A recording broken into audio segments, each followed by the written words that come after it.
તમ સર્વને પ્રભુ યેશુમાં પ્રેમી આવકાર આપીએ છીએ। સર્વને સવારની પ્રાર્થનાની અંદર સ્વાગત કરીએ છીએ। આપણે ટૂંકું અને નાનું એક વચન દેખીએ।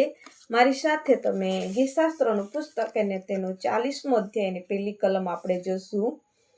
હે મેં ધીરજથી યહોવાની વાટ જોઈ અને તેણે કાન દઈને મારી અરજ સાંભળી। પ્રભુ આ સુંદર વચન થકી આશીર્વાદ આપો।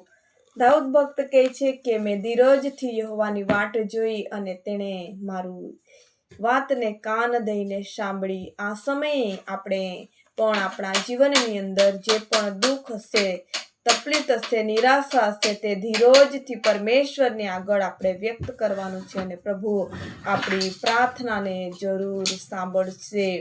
આવો આપણે પ્રાર્થના કરીએ। હાલેલુયા, ધન્યવાદ યેશુ, રાજાઓનો રાજા, પ્રભુનો પ્રભુ, સ્વર્ગ સૃષ્ટિનો માલિક, અમે તમારી સ્તુતિ અને પ્રશંસા કરીએ છીએ। સુંદર વચન થકી સર્વને આશીર્વાદિત કર્યા માટે તમારો આભાર માનીએ છીએ પ્રભુજી।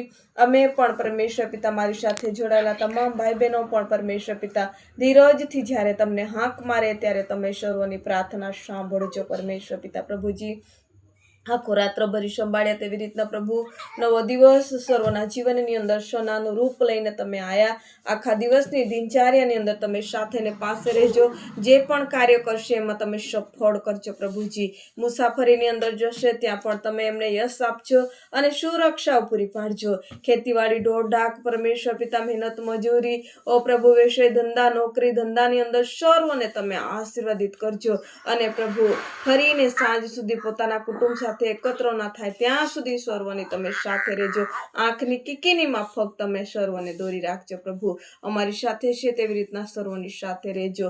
આ ટૂંકી વિનંતી ઉદ્ધાર કરતા વાલા પ્રભુ યેશુ તારા નામથી માંગીએ છીએ બાપ, આમેન આમેન।